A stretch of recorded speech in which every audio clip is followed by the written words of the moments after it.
ሰላም ጤና ይስጥልን ክቡራትና ክቡራን ውድ የቻናል ዋን ስፖርት ቤተሰቦች እንደምን ቆይታ አድርጋችኋል? የ2026 የዓለም እግር ኳስ ዋንጫና አጠቃላይ የእግር ኳስ መረጃችንን የምናደርስበት ለተሰኘው ቻናል ዋን ስፖርታዊ ፕሮግራማችን ተጀምሯል። እስከ መጨረሻው ድረስ ከኛ ጋር እንድትሆኑ እንጋብዛችኋለን። መልካም ቆይታ። ሰላም ይርሚ፣ እንዴት ነህ? እንዴት ነው ብሩክ? ሁሉ አማን? እግዚአብሔር ይመስገን፣ ሁሉ ሰላም። ሁሉ ሰላም አለን። ዓለም ዋንጫው በጣም እየደመቀ መጥቷል። ከ48 ሀገራት ወደ 8 ቀርተዋል። አረቦቹ ቀስ በቀስ ተሸኝተዋል። ብራዚል ትናንትና አሳዛኝ ተሰናባሽ ነበረች። እንደ መንደርደሪያ እናንሳውና የሀገር ቤት ስፖርታዊ ጉዳዮችን ጠቁመን የጥሎ ማለፍ ጨዋታዎችን እናነሳለን። ብራዚል እንዴት ነበረች? ያው እኔ ብራዚል ነኝና ከፍቶኛል። ግን እግር ኳሱን ደግሞ ሜዳ ላይ የነበረውን ነገር ስትመለከተው ትክክለኛው ቡድን ማለፍ የነበረበት ቡድን አሸንፏል። በአንድ የጥሎ ማለፍ ጨዋታ የሚያስፈልጋቸውን ብዙ ኤሌመንቶች ያሟላው ቡድን ኖርዌይ ነበርና በዛ መሰረት ብራዚልን በደንብ አድርጎ አሸንፎ አልፏል። እግር ኳስ ላይ ስም ሳይሆን ወቅታዊ ብቃት እንደሚሰራና ሜዳ ላይም ወሳኙ ነገር እሱ እንደሆነ ትላንትና ነው በደንብ የተመለከትነውና የኖርዌይን ቡድን ስትመለከተው በስም ደረጃ ከሁለት ከሶስት ተጫዋቾች በላይ አትጠራም። በትልቅ ስም ደረጃ እንደውም አንዳንዶች እንደነ ኦዴጋርድ አይነት ተጫዋቾችን እንደ ትልቅ ተጫዋቾችም አይመለከቷቸውም፣ በናህላንድ ደረጃ አያዩዋቸውም። እና ከዛ ውጭ በአትሌቲኮ ማድሪድ ቤት ብዙም ቤንች የሚሆነው እነ ሶርሎት ናቸው ቤስት ሆነው የምንመለከተው።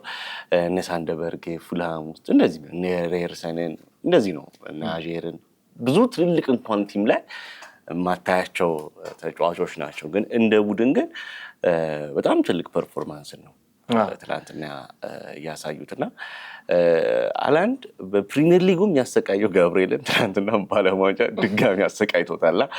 የእሱ ምሽትም ነበር ትናንትና የተሻለ ምሽቱ ነበር። ብራዚል በእርግጥ በዚህ ዓለም ዋንጫ ብዙ ጥያቄዎች የሚነሱባት ሀገር ነች። አመጣጧም በተለይ ምድብ ጨዋታ ላይ ማሳምና አይደለም የመጣቸው። የመጀመሪያውን ጨዋታ እናስታውሳለን። ከሞሮኮ ጋር የነበራትን በምድብ ጨዋታ አቻ የተለያየችበትን ጨዋታ እናስታውሳለን። ከዛ መቀጠል ከጃፓን ጋር እስከ መጨረሻው ሰዓት የነበረውን ጨዋታ እናስታውሳለን። እና ፐርፌክት የሆነ ብራዚል የ5 ጊዜ የዓለም ዋንጫን ያሸነፈች ሀገር፣ ታለንት የሚፈልቅባት ሀገር እና ድጋሚ ደግሞ ወርቃማ ትውልድ እንዳላት ካርሎ አንቸሎቲ ያንን ጠንካራ የብራዚል ስብስብን በዚህኛው የዓለም እግር ኳስ ዋንጫ አሳይተውናል ብለን ማንሳት አንችልም። አብዛኛው ኢትዮጵያዊ በተለይ ለብራዚል ልዩ ፍቅር እንዳለው ይታወሳል። በዚህ በዓለም እግር ኳስ ዋንጫ ብራዚል ተጠብቃ ነበር፣ አላለፈችም። ኖርዌይ ወደ ቀጣይ ወደ 8 ውስጥ አልፋለች። ከሌላው ከማታው ደግሞ አሸናፊ ደግሞ ከእንግሊዝ ብሔራዊ ቡድን ጋር ጨዋታውን ያደርጋል። የእንግሊዝ ብሔራዊ ቡድንም ሌላኛው ተጠባቂ ሀገር ነበር። ከ1986 ከሚፈሩበት ስታዲየም እዛው ስታዲየም ላይ ነው እንግሊዝ ታሪኳን እናስታውሳለን። የማራዶና ነች። ያ ስታዲየም ብዙ ታሪኮች አሉት። ከ1986 በኋላ 2026 እንግሊዛውያን ሲፈሩት የነበረውን ነገር አሳክተውታል። በዛው በስታዲየም ውስጥ ማለት ነው። ረዥም ዓመታት ነው ከኖርዌይ ጋር ይጫወታሉ። በዝርዝር እንመለከተዋለን። ወደ ሀገር ቤት ስፖርታዊ መረጃዎቻችን እንነሳና ወደ ጥሎ ማለፍና ወደ ሩብ ፍጻሜ ጨዋታ እናልፋለን። የኢትዮጵያ ፕሪሚየር ሊግ የ2018 የውድድር ዓመት ተጠናቋል። ሲዳማ ቡና አሸናፊ ሆኗል። 4 ቡድኖች ከፕሪሚየር ሊጉ ወደ ከፍተኛ ሊግ ወርደዋል። 2 ቡድኖች መጥተዋል። ሀላባና ጋሞ ጨንቻ 2019 የኢትዮጵያ ፕሪሚየር ሊግ ላይ የምንመለከታቸው ናቸው። አርባ ምንጭ፣ መቀሌ እንዲሁም ደግሞ አርባ ምንጭ፣ መቀሌ ሌላ 4 ቡድኖች ሽረም እንደዚሁ ምድረገነት ሽረና ድሬዳዋ ከተማ እነዚህ ከምስራቅ ከሰሜንና ድጋሚ ደግሞ ከደቡብ አካቷል። ሁሉንም ከታች ደግሞ ሀላባና ጋሞ ጨንቻ መጥቷል። ሲዳማ ቡና አሸናፊ ይሆናል በኢትዮጵያ ፕሪሚየር ሊግ። አመቱ እንዴት ነበር? ፕሪሚየር ሊጉ ደግሞ የተጠናቀቀበትን መንገድ እናንሳና ወደ ሌሎች መረጃዎች እንለፍ።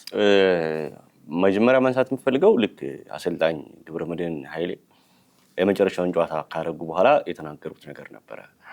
አንዳንዶቹ ሕግ ያከብራሉ፣ አንዳንዶቹ ሕግ ያከብሩ ነገር ማለት ነውና እውነታቸው ነው። በተለይ ከዚህ ከፋይናንስ አወጣጥ ጋር በተያያዘ አንዳንዶቹ በደንብ ሕጉን አክብረው ሲሰሩ ትመለከታለህ። አንዳንዶቹ ደግሞ ሕጉ የሌለ እስከሚመስል ድረስ ትልልቅ ገንዘቦችን እያወጡ ፊርማዎቹን ሲያገኙ እንዲሁ ተመልክተናል። አንዱን እንደ ልጅ አንዱን እንደ እንጀራ ልጅ ልክ እንዳለፈው ዓመት ባለፈው ዓመትም ተመሳሳይ ነበረ። ከዛ መጨረሻ ላይ ደግሞ የተወሰነ ውሳኔ 4 ክለቦችን 10 ምናምን ክለብ እያለ ሁሉም ሳይመረመሩ እንደ ሳምፕል ሰርቬይ 4 ላይ 4 ተመርምረው 4 ሲቀጡ ሌሎቹ ዝም ሲባሉ፣ ምክንያቱም ሌሎቹም ተመርምረው አይ ንጹህ ናቸው መባል አለበት፣ ንጹህ ከሆኑ ካጠፉ መቀጣት አለባቸውና እንደዛ ሳይደረግ ነበረ በሆነ 4 ክለቦችን ብቻ ለይስሙላ ቀጡ። ዘንድሮ ደግሞ ምርመራውም የለም ወሬውም የለም፣ ግን የሆኑ ክለቦች ህጉን አክብረው ሄደዋል። የሆኑ ክለቦች ደግሞ ህጉን ሳያከብሩ እንደዚህ ሄደዋል። ይሄንን ያጣሩታል ወይ? አይ ዶንት ቲንክ ሶ አይመስለኝም። ግን አንዱ እንደ ልጅ አንዱ እንደ እንጀራ ልጅ ነበር። የሊግ ሼር ካምፓኒ አክሲዮን ማህበሩ ራሱ ሊግ ካምፓኒውም ራሱ ፌዴሬሽኑ በሁለቱም ናቸው እዚህ ነገር ላይ። ግን በዚህኛው ቀጥተኛ የሚመለከተው ኤርሚ የኢትዮጵያ ፕሪሚየር ሊግን ጉዳዩ ቀጥተኛ የሚመለከተው አክሲዮን ማህበሩ። አይ አክሲዮን ማህበሩ ነው የሚመለከተው። ግን እንደነዚህ አይነት ህጎችን ስትወጣ ሁሌ ከእግር ኳስ ፌዴሬሽኑ ጋር ኮላብ አድርገህ በመተባበር ነው እኮ ወጥቷል እኮ ኦልሬዲ። አልተገበሩትም። ክለቦች ራሳቸው ወጡት። 16 ክለቦች ነበሩ በወቅቱ። የፋይናንስ ቁጥጥሩ ወጣ፣ ጸደቀ። የኢትዮጵያ እግር ኳስ ፌዴሬሽን የኢትዮጵያ ፕሪሚየር ሊግ የመጨረሻው አካል የኢትዮጵያ ፕሪሚየር ሊግ ሲሆን የኢትዮጵያ እግር ኳስ የመጨረሻው አካል። ውድድሩ ደግሞ ልክ እንደ እንግሊዝ ኤፍኤ የሚወዳደረው ደግሞ በአክሲዮን ማህበሩ ነው። ክለቦች የራሳቸው መተዳደሪያ ደንብ አወጡ። የአንድ ክለብ ዓመታዊ የበጀት ጣሪያውን መደቡ። ከዛ በኋላ ምርመራ ተደረገ። ከፋይናንስ ከተመደበላቸው ፋይናንስ በላይ ማውጣታቸውን 4 ክለቦች የተለየ ምርመራ ተደረገ። በህጉ መሰረት አንድ ተጫዋችን ወይም ደግሞ አላግባብ ካስኬዱ ከ3 ሚሊዮን ብር ጀምሮ ቅጣት ተላለፈ። 4 ክለቦች የዚህ ቅጣት ተላለፈባቸው። ሲዳማ ማንሳት እንችላለን፣ መቀሌ ሰባ እንደርታ፣ እንደዚህ ቅጣቶች ተላለፉባቸው። በኋላ ይግባኝ ጠይቁ ለኢትዮጵያ እግር ኳስ ፌዴሬሽን። የኢትዮጵያ እግር ኳስ ፌዴሬሽን ይግባኙን ከተመለከተ በኋላ በቂ ምርመራ እነዚህ ክለቦች ጥፋተኞች ናቸው፣ ግን ደግሞ በተመሳሳይ ደግሞ ሁሉም ክለቦች ላይ ምርመራ መደረግ አለበት በሚል ምክንያት በኢትዮጵያ ፕሪሚየር ሊግ 2017 የውድድር ዓመት ላይ ከፕሪሚየር ሊግ ወደ ከፍተኛ ሊግ ሳይወርዱ ቀሩ ማለት ነው። በዛ ምክንያት ይመስለኛል ዘንድሮ በአጠቃላይ 20 ቡድኖች ነው 20 ቡድኖችን የተመለከት ነው። ቀጣይ ዓመት 18 ቡድኖችን ብቻ እንመለከትበታለን እና የምርመራ ወይም ኢንቨስቲጌሽን ሜቶዱ ራሳቸው ክለቦች እንዴት ነው የሚተዳደርበት አክሲዮን ማህበሩ ነው ለዚህ በቂ ማብራሪያ መስጠት መቻል ያለበት እና የመጨረሻ ነጥብ ደግሞ እዚህ ጋር ማንሳት ያለብን የእንደዚህ አይነት ኢንቨስቲጌሽን ጉዳዮችን ቀጥተኛ ተጠሪነቱ ለኢትዮጵያ እግር ኳስ ፌዴሬሽን ቢሆን ኖሮ የኢትዮጵያ እግር ኳስ ፌዴሬሽን በፈለገው ጊዜና በፈለገው ሰዓት የክለቦችን የፋይናንስ አወጣጥ መመልከት ይችላል። የኢትዮጵያ ፕሪሚየር ሊግ ክለቦች እኮ ሲፈልግ የኮብልስቶን ንጣፍ ይሰርዛሉ፣ የከተማውን ኢንፍራስትራክቸር ለተጫዋቾች ደግሞ ይከፍላሉ። ሲፈልግ የሆቴል ያረፈ መኪና ሳይወጣ ቀርቶ ለተጫዋቾች ደግሞ ይሰጣል። በጣም በጣም በጣም ሚሊየንስ በጀቶች የመንግስት ከከተማ አስተዳደሮች የሚመደቡ በጀቶች የሚንቀሳቀሱበት ነው እና ዘንድሮ የተመለከትነው ደግሞ በአንጻሩ የበጀት መጠኑ ጣራው ከፍተኛ ሆኗል። ሁሉም በቂ ምርመራ አልተደረገባቸውም። የአርባ ምንጩ አሰልጣኝ መውረዳቸው እርግጠኛ ናቸው አዲስ መውረዳቸው እርግጠኛ ናቸው ሲባል በምን አረጋገጥክ ያሉት ከአምናው መነሻነት ይመስለኛል። እኔ ምን ልል እችላለሁ ባይዘው አሰልጣኝ ብትሆን አሁንም እኮ የምንሰማቸው ነገሮች አሉ። ከወረዱት ቡድኖች መካከል ምናልባት ላይወርድ የሚችል ቲም እንዳለ በደንብ እየተነገረ ነው የሚገኘው ጭምጭምታ ደረጃም ቢሆን ማለት ነውና ያም ማለታቸው ብዙ አይገርምም። ለቅጣት የዳረጋቸው ነገር ከሳቸው ንግግር በኋላ ያምነው የፌዴሬሽኑና የሊግ ካምፓኒው በጣም የተዛቡ ውሳኔዎች ሰው ዳግም እያነሳ እነሱን ስለተቸ በዛ ተናደው ነው የሚመስለኝ እንጂ ሰውየው ምንም 6 ወር የሚያስቀጣ ንግግር አልተናገሩም። ሙሉ ንግግሩን ሰምቼዋለሁና በእግር ኳስ ግን እኮ ጥፋት እኮ ምን ያሉት እኮ ምንድን ነው ወረዳችሁ አትበሉን። ባለፈው ዓመት የወረደ ቡድን የለም፣ ስለዚህ ዘንድሮ የሚሆነውም አይታወቅም ነው እንጂ ደምድመው እኛ እንውርድም አላሉ። እዚህ የሚሆነው አይታወቅም፣ እንደሆነታቸው ነው የሚሆነው አይታወቅም። ያለነው ኢትዮጵያ ውስጥ ነው፣ ኢትዮጵያ ፕሪሚየር ሊግ ላይ ነው። ህግ ከማስከበር ይልቅ አስታሞ ማለፍ ላይ በጣም ማስተር ያደረጉ ሰዎች ኳሳችንን እየመሩ ያሉበት ሂደት ውስጥ ነው ያለነውና ቢጠራጠሩ ምንም የሚገርም ነገር የለውም። ሌላው ግን ማንሳት ያለብን ነገር የኢትዮጵያ ፕሪሚየር ሊግ ከአመት ዓመት አሁን ዲኤስቲቪ እንኳን ከመጣ ከአመት ዓመት እየወረደ ዘንድሮ የመጨረሻው የመውረድ ፒክ ላይ የደረሰ ነው ያይመስልኝ። ብዙ ነገሮች ከደረጃ በታች ነበሩ። ዳኝነቱ በጣም ከወረስት ዳኝነት ካለፉት ዓመታት የዘንድሮ ነበር። ብዙ ጎሎች ሲሻሩ ያየንበት፣ ብዙ መቆጠር የሌለባቸው ጎሎች ሲጸድቁ ያየንበት፣ ብዙ በጣም አወዛጋቢ ውሳኔዎች ሲወስኑ የነበረበት ቶና ሌላውን ትናንትና እንኳን ብቻ ሲዳማ ሲጫወት አቤል ያለው 2 ንጹህ ጎል ተሽሮበታል። ምንም ኦፍሳይድ የሌለው ምንም እና ይሄ ቢያንስ አሁን ዳኛን እንኳን ያወዛግባል የምትለው አይደለም። በቃ ግልጽ ኦንሳይድ ኳስ ነው። ምን አይተው ኦፍሳይድ እንዳዳኞቻችን የእውቀት ደረጃ በጣም ነው የሚያሳቅቅ። ፕሪሚየር ሊግ ጎልስ አሁን በኮከብ ግብ አግቢነትም ከተመለከት ነው እንደው ሊጉም ያነሳ ነው ስለሆነ 38 የጨዋታ መርሃ ግብር የሚደረግበት የውድድር ዓመት ከፍተኛ ግብ አስቆጣሪ ታምራት ኢያሱ ከፋሲል፣ ናትናኤል ዳንኤል ከኢትዮጵያ ንግድ ባንክ 15 ግቦች ያሳፍራል። እሱ ብቻ አይደለም፣ ሃትሪክ የሰራ አንድ ተጫዋች የለም ዘንድሮ። ከዛ ትልቁ ነገር ምንድነው እዚህ ጋር ባጭሩ ለማንሳት ዘንድሮ ይሄ 4 ቡድን ይወርዳል ምናምን መባሉ ቡድኖችን የሰርቫይቫል ጨዋታ እንዲጫወቱ አድርጓቸዋል። እስከ መጨረሻው ይሄ 5 ሳምንት ምናምን እስከሚቀር ድረስ ብዙ ቡድኖች የመውረድ ስጋት ነበረባቸው። ሁሉም አንድ አግብቶ ወደ መከላከል አክቹሊ ብዙ ሌላውም ጊዜ እንዲህ ነው የሚጫወቱት፣ ግን ዘንድሮ ይሄ 4 ቡድን ይወርዳል የሚባሉ ይመስለኛልና ብዙም የማግባት ፍላጎት የለም። ጥንካሬው ሞልቷል። ከዓለም እግር ኳስ የኋሊት የሚጓዝ የኢትዮጵያ ፕሪሚየር ሊግ ነው። ግቦች አይቆጠሩበትም፣ ተስፈኛ ልጆች አይመጡበትም። የእግር ኳስ ባህላችን ምን እንደሆነ እየተመለከት ነው አይደለም። አመቱ ላይ ውድድር ይደረጋል።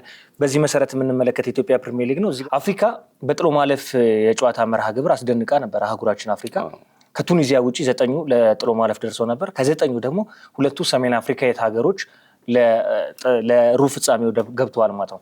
ሞሮኮና ግብፅን ተመልክተናታል። ግብፅ እንኳን በአፍሪካ እግር ኳስ ውስጥ ምሳሌ ሆነች ነች። የአፍሪካ ዋንጫንም 7 ጊዜ ማሳካት የቻለች ሀገር ነች። የዓለም እግር ኳስ ላይም ረዥም ታሪክ የነበራት ሀገር ነች። ሞሮኮ ባለፉት 4 ዓመታት በተለይ ደግሞ የኳታር የዓለም እግር ኳስ ዋንጫ ጀመረ ብትመለከታት እግር ኳሷ ምን ያክል ለውጥ እንዳለው ማሳየት የቻለች ሀገር ነች። ሞሮኮና ግብፅ ወደ ሩብ ፍጻሜው ገብተዋል ማለት ነው። ለአፍሪካ ሌላ አዲስ ታሪክን የተመዘገበበት ሆኗል። ሌሎቹም ደግሞ በአንጻራዊነት ደግሞ ከተመለከትካቸው ምዕራብ አፍሪካውያኖቹም የማለፍ እድሎች ነበራቸው። ሴኔጋል ሩብ ፍጻሜ መቀላቀል የምትችልበት እድል ነበር። አይቬሪ ኮስት ሩብ ፍጻሜው በሌላ መንገድ መቀላቀል የምትችልበት ትልቅ እድል ነበር። ጋና በአንጻሩ ትንሽ ጠንካራውን ሀገር ስለገጠመች የጋና እንኳን የሚያሰጋ ነው። የአፍሪካ እግር ኳስ ለውጥ በዓለም እግር ኳስ ዋንጫ ያመጣው ምናልባት በቀጣይ ሀገር ለሀገራችን ኢትዮጵያ የሚጠቅመው የኮታ ጉዳይ ተጨማሪ እድል ለማግኘት ትልቅ አድቫንቴጅ ሊሆን ይችላል። ለዚህ ደግሞ ሞሮኮና ግብፅ ትልቁ ሚና እየተጫወቱ ይመስለኛል። አዎ ስትመለከተው ሁለቱም ቡድኖች በጣም ይሄ ብዙ ጊዜ ያው ዓለም ዋንጫው ላይ የአውሮፓና የላቲን ቡድኖች ነው የሚጎሉትና በእነሱ ደረጃ ያለን ፉክክር እያስመለከቱን ነው የሚገኘው። ለምሳሌ አሁን ግብፅን ብትወስድ ሆሳም ሀሰን እና ኢብራሂም ሀሰን እንግዲህ በተጫዋችነት ቡድኑን በጎላ መልኩ ጠቅመዋል።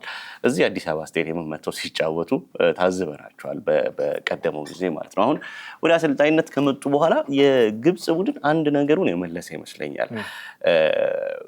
ያ የሐሰን ሻታ ቡድን አፍሪካ ዋንጫን ተከታታይ 3 ያሸነፈው አይነት ከለርን የያዘ ቡድን ነው።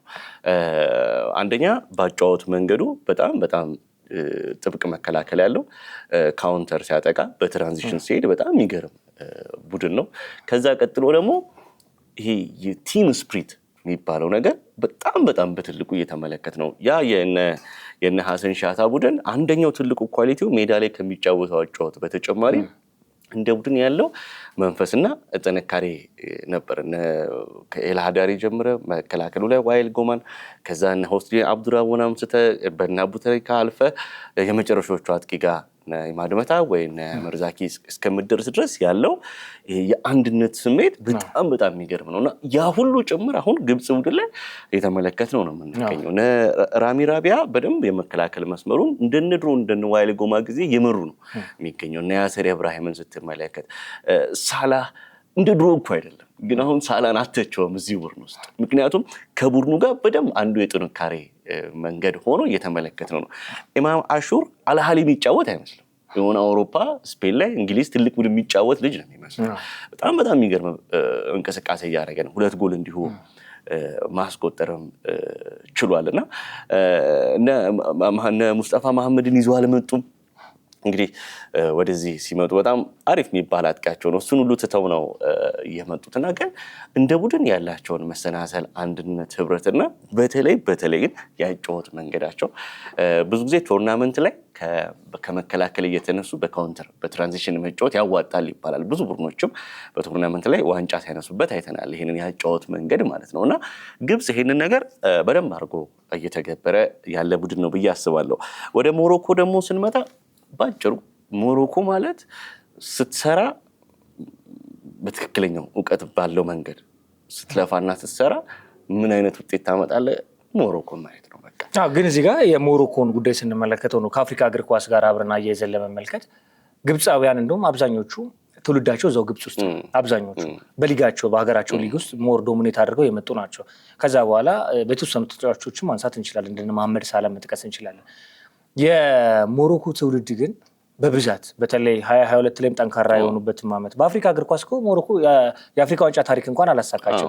1950 ድሬዳዋ ስቴዲየም እዚሁ እኛ ሀገር ላይ ያሳኩት ታሪክ ነው። ከዛ ውጭ አለ እንዴ? ከዛ የተሰጣቸው አሁን የተሰጠ እሱም አልገባም እጃቸው ቻምፒየንስ በኢሜል የተባለ ያ የካፍ ቅሌት የተባለበት ማለት ነው። የአፍሪካ እግር ኳስን ምስል ወይም እኔ የአፍሪካ እግር ኳስ ያስቀኛል እና አንደኛው ውሳኔያችን ይሄ ይመስለኛል። የካፍ ሰሜኑ ዓለም የሳቀብን ውሳኔ የተወሰነበት ነው። በእርግጥ ያ ውሳኔ አልጸደቀም። አብዛኞቹ የሞሮኮውያን ትውልዶች ወይም ደግሞ ትውልደ ሞሮኮውያን በአውሮፓ እግር ኳስ ውስጥ ተቃኝተው ማደጋቸው በካናዳ፣ በአውሮፓ፣ በስፔን ውስጥ በሀገራቸው ቢጫወቱ በተወለዱበት ሀገር ቢጫወቱ የአያት ወይም ደግሞ ደማቸውን ባይቆጥሩ ሞሮኮ እዚህ ደረጃ ደርሳለች ወይ? የመድረስ ዕድል አላት። ለምን መሰለህ? ከምን አንጻር? ቴንክ ዩ። አሁን ሞሮኮ ሀገሯ ውስጥም ትሰራለች የእግር ኳስ ልማት ላይ የሚገርም መሐመድ 6ኛ አካዳሚ አላት። ከዛ ደግሞ በሞሮኮ 12 ክልል አላት። አሁን ኢትዮጵያ ውስጥ ክልል እንደምትለው እነሱም ሪጅኖች 12 የእሱ ደግሞ የትልቁ ሬፕሊካ በየነዚህ ክልሎች ውስጥ አሏት እና ሀገሪቱ ውስጥ ያለውን ታለንት በደንብ ነው እየወጣች የምትጠቀመው። ወይም ለማውጣት የሚገርም ስራ፣ በጣም ፕሮፌሽናል የሆነ ስራ ነው የምትሰራው። ነገር ግን ዲያስፖራዎቻቸውንም ደግሞ ያመጣሉ። ሁለቱ ላይ ነው እየሰሩ ያለው።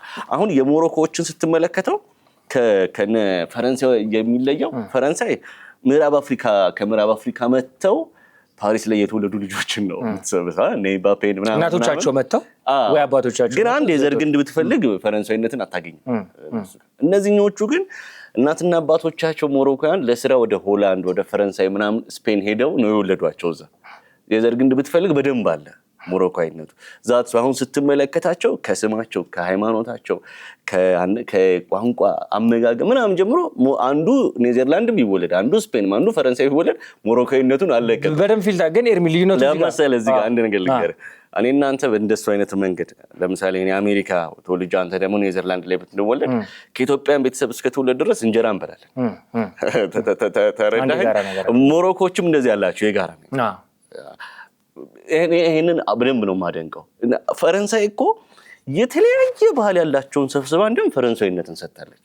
የሞሮኮ ግን ከሷ የሚለየው የራሷን ዜጎች የፈረንሳይን ኤርሚ ፈረንሳያን ናቸው፣ ትውልዳቸው አፍሪካውያን ናቸው፣ የሚጫወቱት ለፈረንሳይ ነው ብሎ እነ ኢንዞ ፈርናንዴዝ። እኔ እኮ የአፍሪካ ህብረት ነው የምለው ፈረንሳይ ብሔራዊ ቡድን የአፍሪካ ህብረት ብዬ ነው የምጠራው። ከሁሉም እንትን ያለ ነው። ሞሮኮ ግን ይለያል። ዲያስፖራ ናቸው ግን ሞሮኮዊ ናቸው። የሞሮኮ ስሜት አለው። በአንድ ወቅት የኢትዮጵያ ብሔራዊ ቡድን ጨዋታ ሲያደርግ ወደ ሞሮኮ ሄጄ አይቼው ነበር። የሞሮኮ እግር ኳስ ከካዛብላንካ ከራባት ኤል ጀዲዳ በእያንዳንዱ ቦታዎች ላይ ካምፕ አላቸው። በየ4 እርምጃዎች ላይ የእግር ኳስ ማሰልጠኛ ቦታ አላቸው። ከከሰዓት ላይ የምትመለከታቸው ሁሉም ልብሳቸውን አድርገው ፊሽካቸውን ይዘው ልጆችን ሲያሰለጥኑ ነው የምትመለከተው። የክቡር ይድነቃቸው ተሰማ እንኳን ሜዳ ሞሮኮ ላይ እንኳን ስያሜ ተሰጥቶበታል። ግን ላነሳልህ የፈለግኩት ትልቁ ነጥብ፣ ወደ ሌሎቹ መደርደር አለብን። ትልቁ ነጥብ ግን ላነሳልህ የፈለግኩት ሞሮኮ እንዳልከው ትክክል ነው። ካልቸራቸው ምናምን ሳይስቱ በአፍሪካ ውስጥ ወይም ከአፍሪካ ውጭ በሌሎች አውሮፓና ኤዥያ ውስጥ ወይም ደግሞ ወደ ዌስተርኑ ወደ ሌላ ደግሞ እዚህ ደግሞ ወደ አሜሪካ ወደ ላቲኑም አካባቢ ተበትነው በደንብ በስለው መጥተዋል። በአንድ ወቅት የኢትዮጵያ ብሔራዊ ቡድን አሰልጣኝ ሰውነት ቢሻው ሲናገር አንድ የእግር ኳስ ተጫዋች ከ6 ዓመቱ እስከ 13 ዓመቱ ወይም ደግሞ እስከ 17 ዓመቱ ድረስ የእግር ኳስ መሰረታዊ ኤቢሲዲ አድጎ የጌም ጨዋታዎችን ከ100 በላይ ጨዋታ ፕሮፌሽናል የጌም ጨዋታዎችን አድርጎ ፍሌክሲቢሊቲ፣ ኤጂሊቲ የሚባሉ ነገሮችን እግር ኳስ ታክቲክ ስልጠናዎችን ከወሰደ በዓለም እግር ኳስን ለመረዳትና ሳይንስን ለመቀበል ይጠቅመዋል። ስለዚህ እነዚህ ተጫዋቾች በአብዛኛው ወደ አውሮፓም ስትመለከታቸው በሌሎች ሀገራት ስትመለከታቸው መሰረታዊ የእግር ኳስ ስልጠናን በሚያገኙበት እድሜ ነው ከሀገራቸው ውጭ የነበሩት። እንዳልከው ትክክል፣ አይደንቲቲያቸውን አልሳቱም። የእናት አባታቸውን ወይም የአያታቸውን አይደንቲቲ አልሳቱም። ግን ትልቁ መሰረታዊ ነገር ኤርሜ የእግር ኳስ ስልጠና ምገባ ማግኘት በምትችልበት ሰዓት ትክክለኛው ቦታ ላይ መሆናቸው እግር ኳስ እንዲረዱ አድርጓቸዋል። ሞሮኮም ግን አሁን እንዴት መሰለህ አሁን ነሳይባሪ ምናምን አሁን ያልከውን ነገር አግኝተዋል እዛ ፒኤስቪ ምናምን። አሁን ግን አንድ ሞሮካዊ እዛ ራባት የሚወለድ ካዛብላንካ የሚወለድ እነ ፒኤስቪም እነ የማድሪድ አካዳሚ በሚሰጡት የተጫዋች የዴቨሎፕመንት ስልጠና ልክ ያገኛል። ግን መቼ ነው ይሄው ነው? በቅርብ ነው። ስለዚህ ያ ለ2022 እና ለ2026 የዓለም እግር ኳስ ዋንጫ ይደርስ አልነበረም።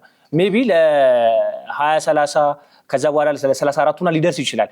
አብዛኛው ለምሳሌ አሁን ያሲምቦ ነው እዛው ነው ያደገው፣ ዊዳድ ነው ግን ካናዳ ግን በሞሮኮ ሲስተም ውስጥ ነው ያደገው። ናይፍ አጉዌር በሞሮኮ በአካዳሚ ውስጥ ኢዘዲን ኡናሂ አሁን በቃ ድንቅ ስራ እየሰራ ያለው ከሞሮኮ አካዳሚ ከዛ እሱ አሁን ሌላ ሀገር እንትን ያለው ሞሮኮ አካዳሚ ውስጥ አድርጎ ይሄ በአውሮፓው መንገድ ስልጠና አግኝቶ ነው እንግዲህ ከ2012 ወደዚህ ነው ይሄንን ነገር የጀመሩት። እና እኔ ሞሮኮች ላይ በጣም ማደንቀው ነገር ምን እንደሆነ ተንገር አገር ውስጥም ይለፋሉ ዲያስፖራ ላይ ይለፋሉ። እና ለሀገሬ እኔ የምመኘው ይሄንን ነው። እዚህ ኢትዮጵያ ውስጥ ያለው ታዳጊዎችን በደንብ አውጥተን የምንሄድበት ፕሮፌሽናል የሆነ የስልጠና መንገድ ቢኖር ብንለፋ፣ ልክ እንደዛው ደግሞ ከኢትዮጵያውያን ቤተሰቦች ደግሞ በሌላ ሀገር ላይ ደግሞ ትውልደ ኢትዮጵያውያን እነሱንም ደግሞ ለማምጣት ወደ ኢትዮጵያ ሳምኑ ለማጫወት ጥረት በሁለቱም መንገድ ብንመጣ በሁለቱም በኩል ፖቴንሻሉ ስላለን ማለት ነው። ኤግዛክትሊ መሰረታዊ ነገር ነው። ሁለት ነገሮችን ጠቁመን ማለፍ እንችላለን። ከዛ ወደ ብራዚል ጨዋታ በቀጥታ እናልፋለን። ታዳጊ ላይ መስራት ያስፈልጋል። የሀገሩ ስራ እግር ኳስ መሰረታዊ ምገባዎችን መለየትና የሚገባውን ታክቲክና ቴክኒካል ስልጠና በልጅነት በአካዳሚ ከታች ከትምህርት ቤት ጀምሮ ግራስ ሩት ላይ በመስራት አሳይተዋል። ሰሜኖቹ በዚህ በልጠውናል። እነ አልጄሪያ፣ እነ ቱኒዚያ፣ እነ ግብፅ ያንን አሳይተውናል። በቅርቡ ዓመታት ደግሞ ከ10 ዓመት ወደዚህ ደግሞ በዓለም እግር ኳስ ደግሞ ትልቁን ታሪክ እያሳየችን የምትገኘው ሞሮኮ ነች። ሲጀመር ሰሜን ላይ መሆናቸው ለእነ ስፔን በጣም ቅርብ የሆነች ሀገር መሆኗ፣ ስልጣኔው፣ ካልቸራቸው ከአፍሪካ ጋር የሚመሳሰል ነገር ብዙ የላቸውም። እነሱንም ብጠይቃቸው የሚናገሩትም ቋንቋ አረበኛና ፈረንሳይኛ ቋንቋ ነው የሚናገሩት። በሀገራቸው ራሱ ብዙም የአፍሪካ ቅኝትም የላቸውም። መልክዓ ምድሩም ያንን አይመስልም። የስፖርት ካልቸራቸውም ያንን አይመስልም። ግን በዋናነት ከሌላው ብላክ ስኪንድ ከሆነው የአፍሪካው ቦታ የሚለዩት እነሱ ሀገራቸው የሚወዱት የምር ነው። በዘፈን ወይ ደግሞ ዝም ብሎ ለታይታ የሆነ ቃለ ምልልስ ላይ ሲጠየቁ በሀገሬ ምን አይደለም የምራቸው ነው። ይሄንን የምታየው ሀብታቸው እንዴት ዋይዝሊ እንደሚጠቀሙ ስታየው፣ ለእግር ኳስ የሚበጀተውን በጀት ለእግር ኳስ አይበሉም። ሙልጭ አድርጎ አይበሉም። አሁን እነሱ ከኛ የሚለዩት ቆዳቸው ስለቀላ ወይ የሆነ ከአረብ ጋር ወይ ለአውሮፓ ስለቀረቡ አይደለም። ሀገር ስለሚወዱ ፓትሪዮቲዝም የምር ስለሚሰሩ ነው። ለሀገር ያላቸው ፍቅር ከዘፈን ያለፈ በልብ ውስጥ የምር የታተመ የሀገር ፍቅር አላቸው። ዛት የሚሰሩትን ስራ ሄደህ ስትመለከት ያስደንቃል። አንደኛው የሞሮኮ እዚህ የመድረስ ትልቁ ምንትኗ ምክንያቷ the right person for the right place፣ ትክክለኛው ሰው ለትክክለኛው ቦታ ስለመደበች ነው። እግር ኳስን የሚያውቁ እግር ኳስን የተረዱ ለእግር ኳስ የተገቡ ሰዎችን በየቦታው ላይ እስቲ ኢትዮጵያ ውስጥ ናና በየክለቡ ምናምን ያሉ ማን ናቸው? የእግር ኳስ እውቀታቸው ኦልሞስት ዜሮ ሰዎች ታገኛለህ። ኤርሚ የኢትዮጵያን ካነጻጸር ነው ፍጹም እንትኗን ለማንሳት ፈልጌ ነው። ይሄ የሀገር ፍቅር የሚባለው ነገር በዚህ በሞሮኮ ውስጥ በደንብ መነሳት አለበት። ውጤታቸው፣ ስኬታቸው ያንን ያሳየናል። የኛ ሀገር የአካዳሚ ስልጠናን ስታነሳ በጣም ያሳፍርሃል። ከልጆች ገንዘብ ከማግኘት በዘለለ በቂ ስልጠናን እነማን እየሰጡ ነው?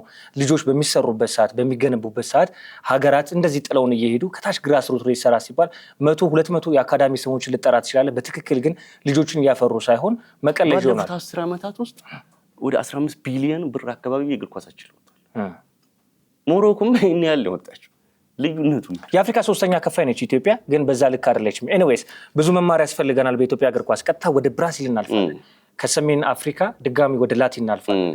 ብራዚል 5 ጊዜ የዓለም እግር ኳስ ዋንጫ አሸናፊ ነች። በጣም የተሳካላት ሀገር ነች። በእግር ኳስ የዘነጡ ብዙ ኮከቦችን ያፈራች ነች።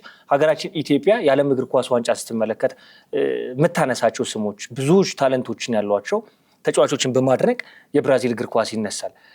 ስሙ ከፍ ያለ ነው። 1970 እናነሳለን፣ እነ ፔሌ እናነሳለን፣ እነ ጎቾ እናነሳለን። በጣም ብዙ ታሪኮች እናነሳ። ብራዚል በእግር ኳስ የሚዘንጡ ቄንጠኛ ልጆች አሏት እስከነ ኔማር ድረስ። ኔማር ትናንትና በይፋ ጫማውን መስቀሉን ገልጿል። ካስሜሮም የመጨረሻው የውድድር ዓመት እንደሆነ ገልጿል። ካርሎ አንቸሎቲ ከብራዚል ጋር የመጀመሪያው የዓለም እግር ኳስ ዋንጫቸው አልተሳካላቸውም። የምድብ ጨዋታዎችንም ስንመለከት ከሞሮኮ ጋር አቻ ወጥተዋል። ከጃፓን ጋር የነበራቸው ቆይታ ጥሩ አልነበረም። በብራዚል ከለር ልክ የታየ የዓለም ብራዚል ዳንሷ፣ ጨዋቷ፣ ስታይሏ ሁሉ ነገር ብራዚል የሚመስል የዓለም ዋንጫ ሌላ ማድመቂያ ነበረች። በዛ ልክ አልተመለከትናትም። ትናንትና ብራዚል ኖርዌይን ለማሸነፍ ብዙ እድሎች ነበሯል። ከመጀመሪያው ፍጹም ቅጣት ምት አንስቶ የጨዋታ እድሎቹ እንደውም ለብራዚል ውድቀት ማሳያ የኔማር በዛ ጨዋታ ላይ መገኘት ሊሆን ይችላል። በአንድ በኩል ኔማር ለዓለም እግር ኳስ ዋንጫ ሳይጠራ የመጀመሪያው ሰዓት ላይ ብዙዎች ጠይቀው ነበር። ካርሊቶ ምን አለ ኔማር ቢመለከቱ ተባለ። በኋላ ተጠራ፣ ኔማር መጣ። በዚህ ዓለም ዋንጫ ምን አሳየን? በዛኛው ዓለም ዋንጫ ጉዳትን አስተናግዶ ነበር። በእርግጥ በ2022ም ጉዳት ነበረበት። 2014 ሀገሩ የሚያዘጋጀችው ጉዳት ነበር። ለሀገሩ የሰራ ተጫዋች ሊሆን ይችላል ኔማር። በአጠቃላይ ግን በዚህ ዓለም ዋንጫ ግን ለብራዚል ያበረከተው ነገር ምንድን ነው? ከታይታ ባሻገር እንባውንና ሾው ነው ለብራዚል ያበረከተላት። እና ካርሎ አንቸሎቲ ቀደም ሲል የተነጋገርንበት ነበረ። የጃፓን ጨዋታ ላይ ኔይማር ያልገባበትን ምክንያት እየጠቀሱ ነበር። ትናንትና ግን በዓለም እግር ኳስ ብዙ ማናቃት ኖርዌይ ነች ወደ ሩብ ፍጻሜ የተቀላቀለችው የነ ኤርሊንግ ብራውት ሃላንድ ሀገር ኖርዌይ። ብራዚል በዚህ ዓለም ዋንጫ እውነት ይገባት ነበር ወይ? የብራዚል እግር ኳስ ለውጥን አይፈልግም ወይ? ካስታወስክ እንደ አንድ መነሻ ነጥብ የምሰጥህ ብራዚል በሀገሯ ያዘጋጀችው የዓለም እግር ኳስ ዋንጫ የ2014 ማለት ነው ከፍተኛ ሽንፈት ገጥሟት ነበር 7-1 በጀርመን።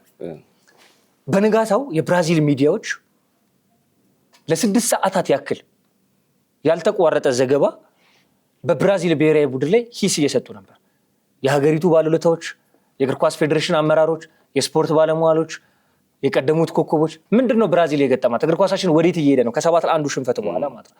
ከዛ በኋላ የእግር ኳስ ያን ያክል ተቀይሮ አልተመለከትም። እኔ ብራዚል ላይ ምን እንደማይ ታውቃለህ ብሩክ? የእግር ኳስ ርዕዮተ ዓለም በፖለቲካ ሶሻሊዝም፣ ካፒታሊዝም ምናምን የሚባለው ርዕዮተ ዓለም አለ አይደል? በእግር ኳሱም እንደዚህ አይነት ነገሮች አሉ።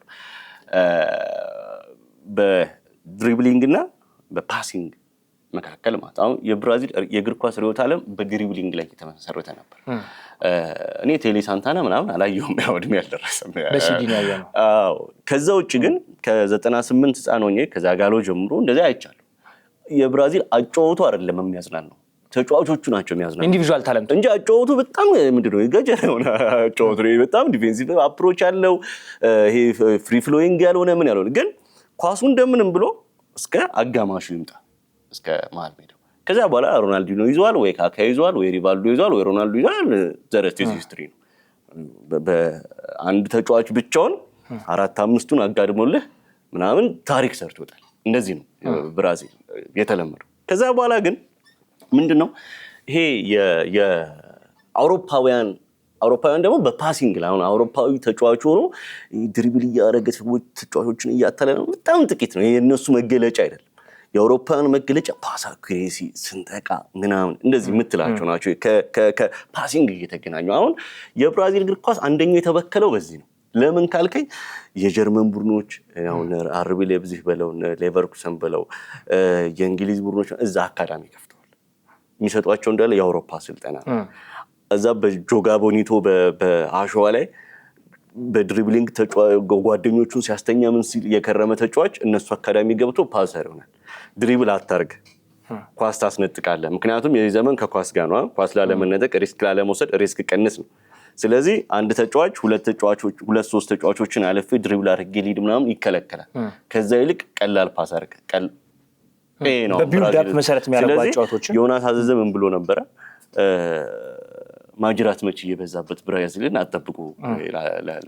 የብራዚል የመሃል ሜዳ አብዛኛዎቹ ተጫዋቾች አሁን ኖት ኦንሊ የዚህኛው ትውልድ አሁን የዚህ 2026ቱን ብቻ አይደለም 2022 ላይ ከዛ በፊትም የነበሩትን ያቸው በተለይ ከ2006 ወደዚህ 2010 ማለት አሁን ለምሳሌ የዱንጋ ቡድን ላይ ኤመርሰን፣ ጂልቤርቶ ሲልቫ፣ ፊሊፔ ሜሎ ምናምን የሚጫወቱበት የነበረ ቲም ነው። አሁን የዘንድሮንም ተመልከተው። አሁን በብራዚል ታሪክ ዳኒሎ እና ሳንቶስ የሚባሉ የቀኝና የግራ ፉልባክ ሰተ ኢች ኤንድ ኤቭሪ የብራዚል ፉልባኮች በጣም ኳስ የሚችሉ በጣም አደገኞች ከማጥቃቱን አንድ ሁለት ስቴፕ ከፍ የሚያደርጉ እነ ዳንኤል ቬዝ ማንሳት ይችላል። ማርሴሎ በጣም የዓለም ቅመም የሆኑ ፉልባኮች ነው። አሁን ግን የመጡትን አንተ ተመልከታቸው። ዳኒሎስ ጀመር መጠራት የሌለበት ልጅ ግን ብራዚል ሰው አለማፍራቷ ነው። በእርግጥ ዌስሊ ተጎድቶባታል ግን ሰው አለማፍራቷን በዚህ ውስጥ ተመለከታል። ሳንቶስ እዛ ጋር በእነ ማርሴሎ ዘመን ብሔራዊ ቡድን ለማየት አይጠራም አይደለም ለመጫወት ለማየት እንደዚህ ለማየት የማይጠራ ልጅ ግን አሁን እሱ እንደ ዋና ሲጫወት ተመለከታል። አብዛኞቹን ተጫዋቾችን ሌሎቹንም ተመልከታል። ከዚህ ምናልባት ድሪብሊንጉ ላይ አሁንም ድረስ ያለችው ቪኒ ናት። ያው ኔይማር ስላረጀ ራያንን ተመልከተው ጎበዝ ነው ኳስ ሲይዝ ምናምን ግን የክሮስ የፓስ ምናምን ተጫዋች ነው። ከብራዚሎች ርዕዮተ ዓለም የወጣ ነው ለአውሮፓዎቹ የመጣ ነው። ስለዚህ አውሮፓዎቹን በእነሱ መንገድ ስትገጠም አንተ ከማሸነፍ ይልቅ እነሱ ነው የሚረቱ በእነሱ መንገድ ነው። እዚህ ጋር ምን መሰለህ ኤርሚ ትክክል ከሆነ ብራዚሎች በፊት ኢንዲቪጁዋል ታለንታቸው ወይም ደግሞ ከኳስ ጋር ያላቸው ብቃት በጣም የተሻለ ነው። ረጅም ሰዓት ኳሱን ይዙባል። አሁን የዓለም እግር ኳስም እኮ ተቀይሯል። በጣም የእግር ኳስ መሰረታዊ ታክቲኮች እና ጋርዲዮላ የዓለም እግር ኳስን እኮ ቀይሮታል አይደል? በተለይ ደግሞ በፕሪሚየር ሊጉ ላይ ያሉትን ታለንቶች ስትመለከታቸው የምንመለከተው እና ያለ ለምሳሌ አሁን የብራዚል የመከላከል ክፍሉን ቅድም አንተ አንስተዋል። የነ ዳኒሎና ሳንቶስ እዚህ ጋር ብራዚል በፊት ታገኘው የነበረው ጥቅም እነ ዳኒ አልቬዝ እነ ማርሴሎ በጣም ኦቨርላፕ እያደረጉ ቡድኑ በማጥቃት እንቅስቃሴ ሲፈልግ እንዴት አይነት ኳሶችን በመጨረሻ ፋይናል ሰርድ ላይ የገቡ ኳሶችን አሲስት እንደሚያደርጉ እንመለከታለን። ትናንትና ግን ያንን አይደለም ያየነው። ትናንትና ብቻ አይደለም በምድብ ጨዋታ ያየነው ያንን አይደለም። ማርኪኒዮስ እና ገብርኤል ማጋሌሽ እንደውም ገብርኤል ማጋሌሽ በፕሪሚየር ሊግ እኮ በጣም ድንቅ የነበረ ተከላካይ ነው። ትናንትናም ያየነው ያንን ነው። እሱ ባይኖር ኖሮስ ብራዚል በእውነት በዚህ ልክ ስትመጣ ነበር። ከማርኪኒዮስ ጋር የነበራቸው ጥምረት በጣም የተሻለ ነው በዚህ ውድድር ዓመት ላይ። ብሩኖ ጉማሬሽ፣ ካስሜሮ ራሱ የዚህ ውድድር ዓመት የመጨረሻው ነው። የመሀል ሜዳ ሞተሮች የሚባሉት ብራዚል እዚህ ቦታ ላይ በጣም ወርቃማ ትውልዶች ነበሯት። ታለንትን የሚፈጥሩ ለመጨረሻ ተጫዋቾች በጣም አድሬስ ማድረግ የሚችሉ እነ ሮላንዲኖ ጎቾ፣ ዲያሲስ ሞሬራ እኮ ታለንትን ሲያሳዩ የነበሩት እኮ በጣም የተሻለ የመሀል ሜዳ ክፍል ተጫዋቾች እንደነ ካካ ክሬት የሚያደርጉላቸው እድሎች በጣም የተሻለ ነበር። አሁን ግን በዛ ልክ አይደለም የተመለከትነው። ካስሜሮም በወጣትነቱ ሪያል ማድሪድ ላይ እንደዘነጠው ዩናይትድ ቤት ሲመጣ በነበረበት የውድድር ዓመት እንደመጀመሮቹ ጊዜ አይደለም። በዓለም እግር ኳስ ዋንጫም አልደመቀም። 35 ዓመት ወገብም ይደርቃል እኮ አንድ ተጫዋች እኮ የተከላካይ አማካኝ እኮ ሲሆን እኮ 40 ሜትር ወደፊት 40 ሜትር ወደዚህ 40 ሜትር ወደኋላ ኦቨርላፕ ማድረግ መቻል አለበት። የማጥቃት ወደነ ማጋሌዥ መሳብ መቻል አለበት። ከፊት ደግሞ ወደነ ቪኒሺየስ ጁኒየር ወደነ ማቲያስ ኩና መሳብ አለበት። በዛ ልክ ነው ወይ ካስሜሮ? እሱ ስሚቶ ስፔስ ማን ነው የሚሸፍነው? በጣም ሰፊ ክፍተት ነበርና ብራዚል በዛ ልክ የተመለከትነው ነው። እኔ እንደው ወደ አሁን የስልጠና መንገዳቸው ወደ ድሮ መመለስ አለባቸው። ወደ ጆጋ ቦኒቷቸው መምጣት አለባቸው። የብራዚል ታለንቶች አሁን እንደ ሀገርም አሁን ብራዚል እግር ኳስ በጣም ትልቅ ነገር ነው። ተጫዋቾችን ኤክስፖርት ሁላ ታደርጋለች፣ ብዙ ታገኛለች በዶላር እንኳን ደረጃ ማለት ነውና ወደ ቀደመ ነገራቸው እነዚህ አሸዋ ላይ ተጫዋቾችን ድሪብል እያደረጉ ምን ተአምር የሚሰሩ ልጆች አካዳሚ ገብተው ወደ ፓሰር ሲቀየሩ ኖ ማለት መጀመሪያ ሮናልዲኖን እያጠፋብኝ ነው፣ ሮናልዶን እያጠፋብኝ ነው፣ ካካን እያጠፋብኝ ነው ወደሚል ጣልቃ ገብነት ውስጥ መግባት አለባት። በተለይ አካዳሚዎቹ ላይ እነዚህ የአውሮፓ አካዳሚዎች ናቸው ለብራዚል ትልቅ ጠንቅ ናቸው ብዬ የማስበው። ያው ስር መሰረቱ ታለንት ቤዝ ስለሆነ አዎ እንትንን ይቀይርብሃል፣ ያንተን አይደንቲቲ ይቀይርብሃል። የኳስ ካልቸርህም አሁን ሪቻርድሰን የሚባል ብራዚል ስትለኝ እኔ ፓስፖርቱ ቢቀማ ደስ ይለኛል። ተረዳኝ።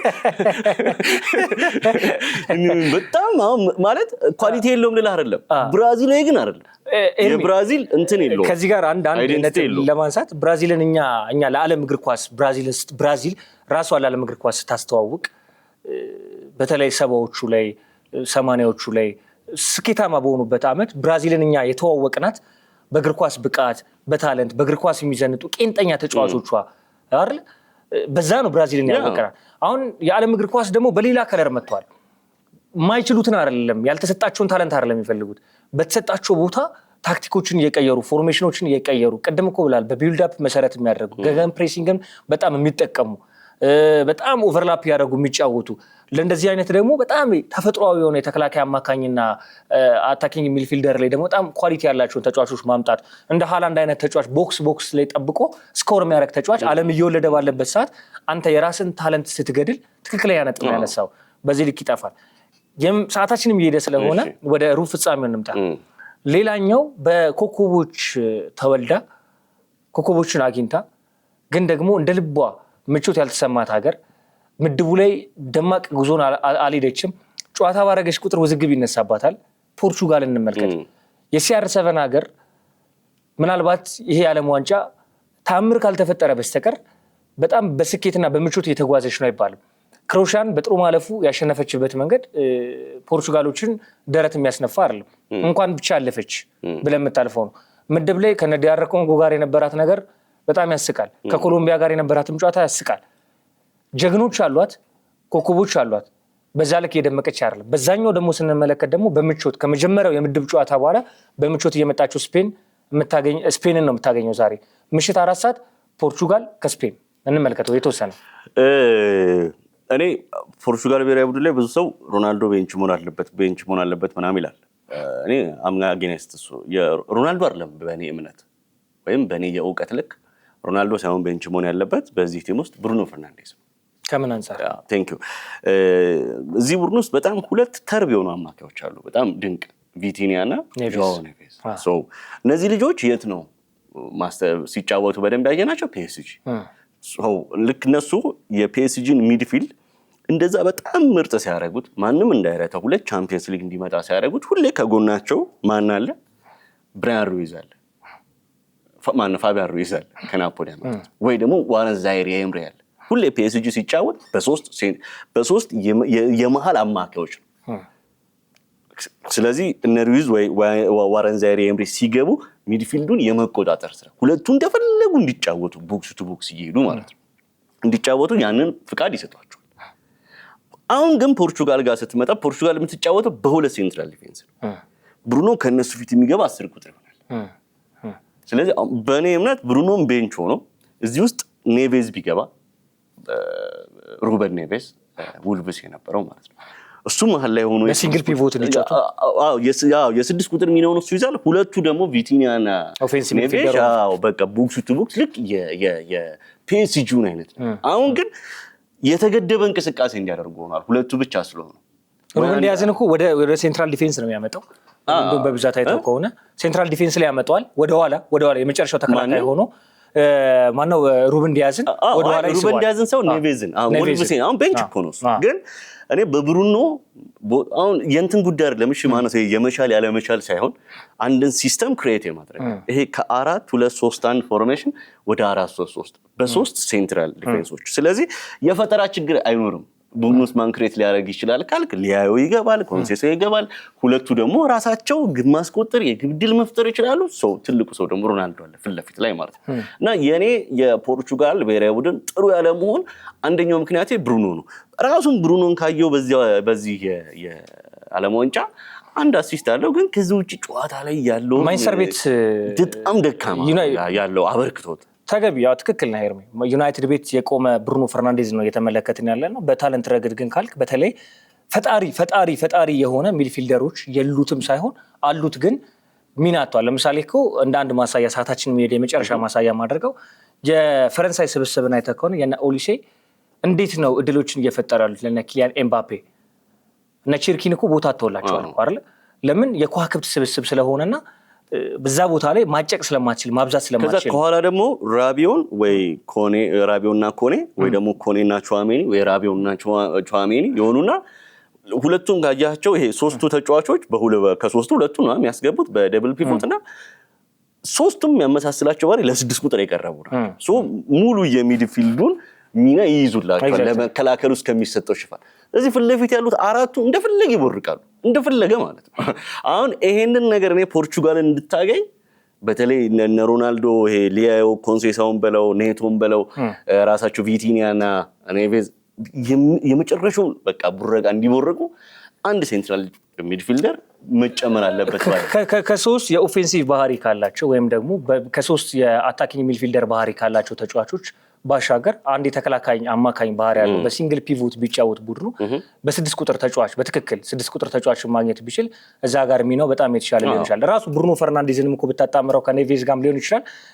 በዩናይትድ ቤት ሙካየና ከ10 ቁጥር ሚና ባሻገር ይልቅ ለሱም ነፃነትን ሲፈጥር የተከላካይ አማካኝ ጠንካራ የተከላካይ አማካኝ ካለው ብዙ ጊዜ በደብል ፒቮት ሲጫወት አሁን ዩናይትድ ቤት በአሞሪም ጊዜ በደንብ አይተናል። በሩበን አሞሪም ጊዜ ተመልክተናል። በሁለት የተከላካይ አማካኝ ደብል ፒቮት ሲጫወት ቡድኑ ነፃነትን ይሰጠዋል። በኋላም እኮ ማንቸስተር ዩናይትድ 21 አሲስቶችን ሲያደርግ የመጨረሾቹ ጊዜያቶች ወይም የፕሪሚየር ሊጉ ሳምንታቶች ላይ ደማቅ የነበረው ከጀርባ የኮቢ ማይኖና የካስሜሮ ብቃት ነው። ኮቢ ማይኖና ካስሜሮ ካሉልህ የተከላካይ አማካኙ በሁለት የተከላካይ አማካኝ ደብል ፒቮት የሚጫወት ከሆነ ብሩኖ ፈርናንዴዝ ለመመለስም እድል ለመፍጠርም ብዙ ሲቸገር አትመለከተው። እዚህ ጋር ግን ኔቬዝ አለ፣ ቪቲኒያ አለ፣ በዚህኛው በኩል ደግሞ ብሩኖ ፈርናንዴዝ አለ። ሁለቱ እዚህ ጋር ሶስቱ ተጫዋቾች ቦክስ ቱ ቦክስ ስምንትነት የቀረቡ ናቸው። ሞር ይሄ ፒውር 6 ቁጥር የምትላቸው አይደሉም። እና እዛ ሚድፊልዱ ላይ እኔ በቃ ይሄ ሩበን ኔቬዝ ቢኖር ወይ ቢገባ በጣም የተሻለችውን ፖርቹጋል የማየት እድላችን ሰፊ ነው ብዬ አስባለሁ። በጣም የተሻለ ነው የሚሆነው። ዛሬ ምሽት 4 ሰዓት ላይ ፖርቹጋል ከስፔን ጨዋታ አላቸው። ሰዓታችን እዚህ ጋር ይገድበናል። ሌሊት ላይ ደግሞ በፊፋ የምትደገፈው ሀገር ብንል ማጋነን አይሆንም። አሜሪካ አዘጋጅ ስለሆነች ባለውለታ እንዳትሆን አላውቅም። ሜክሲኮና ካናዳ ወጥተዋል አዘጋጅ ሀገራቶቹ፣ አሜሪካ ቀርታለች። ምሽት ላይ ከቤልጅየም ጋር ጨዋታ አላት በኢትዮጵያ ሰዓት አቆጣጠር። ዓለም ዋንጫን እያየን ይመሻል። እያየን ደግሞ ትራምፕ ይደውላል። ጃኒ ኢንፋንቲኖ ቀጥታ ከኦቫል ኦፊስ ይመስላል ትእዛዙ። እኔ የርገን ክሎፕ የሰጡት ሀሳብ ተመችቶኛል። ሁለት እግር ኳስን የማያውቁ ሰዎች ኢንፋንቲኖና ትራምፕ ምንም ጥያቄ የለውም። ጃኒ ኢንፋንቲኖ እሳቸው ዓለም ጥሩ ነው። ገንዘብ መሰብሰብ ጄኔሬት ማድረግ ጥሩ ነገር ነው። ኳስ እሱን ካላረክም ማለት ግን ኳሱን እዛ ጥለህ ዝም ብለህ ገንዘብ ስብሰባ ከኳሱ ዓለም ፍጹም ርቋል። ቀይ ካርድ ባልተመለከትንበት አርቲክል እየተጠቀሰ የሚሻርላት ሀገር ሆናለች አዘጋጇ ሀገር አሜሪካ። ካናዳና ሜክሲኮ ወጥተዋል። ጃኒ ኢንፋንቲኖ የፊፋን የገንዘብ ወዳድነት ያሳየ ዓለም ዋንጫ ለዓለም እያስመለከተ ሆኗል። የምሽት ላይ ነው፣ በእኛ ሌሊት ላይ ነው ቤልጅየም ጋር ጨዋታ የሚኖራቸው። ምናልባት አሜሪካ ከወደቀች ሶስቱም አዘጋጅ ሀገራቶች መውደቃቸውን ያረጋግጣሉ ማለት ነው። ካለፈች ደግሞ አሜሪካን በግማሽ ፍጻሜ ታልፋለች። በጃኒ ኢንፋንቲኖ እስከ መጨረሻው ድረስ እገዛ ሊሰጣት ይችላል። የካፍና የፊፋ ቅሌት በዓለም እግር ኳስ በጣም እየቀለጠ መጥቷል። ከዚህ በፊት ሴፕ ብላተር ነበር ያሳዩን። አሁን ጃኒ ኢንፋንቲኖ ክብሩንም ደረጃውንም ከፍ አድርገው የፊፋን ደረጃ እያሳዩን ይገኛሉ። የዓለም ዋንጫን እያየን ይመሻል፣ እያየን ይነጋል። ሌሊት ላይ ደግሞ እንመለከታለን። ኤርሚ በቀጣይ ሳምንት ስንመለስ የግማሽ ፍጻሜ የዓለም ዋንጫውን ጨዋታና ሌላም የሀገር ቤትና የዝውውር መረጃዎችን ይዘን ተመልሰን እንመጣለን። ለዛሬ እዚህ ጋር እንጨርስ። በጣም ጥሩ። እንግዲህ በሚቀጥለው ሳምንትም ደግሞ ግማሽ ፍጻሜ ላይ ደግሞ ከመጣን አራቱ ቀሪዎች ማናቸው? ስለ 8 አውርተናል። ስለ አራቱ ደግሞ እናወራለን። ይኸው ነው። የአራቱን ደግሞ በቀጣይ እናያለን። ክቡራትና ክቡራን ስትከታተሉ የቆያችሁት ዕለተ ሰኞ ቻናል 1 ስፖርታዊ ፕሮግራማችን ነበር። ከሀገር ቤት የ2018 የኢትዮጵያ ፕሪሚየር ሊግን መጠናቀቅ አንስተን የተለያዩ መረጃዎችን ስናደርስ ቆይታ አድርገናል። ከባህር ማዶ የ2026 የዓለም እግር ኳስ ዋንጫ የ16 ጥሎ ማለፉንና የሩብ ፍጻሜ የጨዋታ መርሃ ግብሮችን መረጃ እያደረስን ከእናንተ ጋር ቆይታ አድርገናል። ዕለተ አርብ ቻናል 1 ስፖርታዊ ፕሮግራማችን በአትሌቲክስ ጉዳይ ተመልሰን እንመጣለን። ብሩክ ተስፋዬ ነኝ። መልካም ሳምንት፣ መልካም ቆይታ።